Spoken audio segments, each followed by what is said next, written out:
Hello guys, good evening. এখন রাতের ডিনারে এসেছি ওখানেই। এখানটা মশলা পাঁপড় নেওয়া হয়েছে, ফ্রাইড পাঁপড়। এর সাথে নেওয়া হয়েছে fried rice, mix fried rice, chicken, sweet and sour chicken.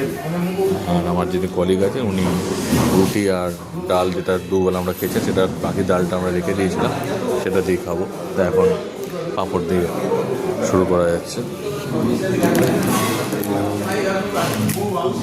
এটা ফ্রাইড পাঁপড়, ওপরে একটুখানি টমেটো, পেঁয়াজ, শসা, এগুলো সব সরানো রয়েছে। তারপর তো খাওয়া যাক। আচ্ছা, এখন যেটা রয়েছে হচ্ছে ফ্রাইড রাইস এসছে, মিক্স ফ্রাইড রাইস, চিকেন রয়েছে, কর্ন রয়েছে নেই, আর এখানে চিকেন সুইট অ্যান্ড সাওয়ার আছে, বড়ো বড়ো ভেজিস দিয়ে করেছে। আর এটা হচ্ছে তাওয়া রুটি আছে, আর তরকা ডালটা তো সকালে দেখিয়েছি, ওইটা নিয়ে আসছি।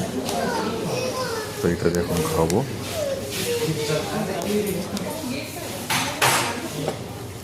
Vinegar chilli sauce, vinegar chilli sauce এর মধ্যে খাওয়া যেতে পারে।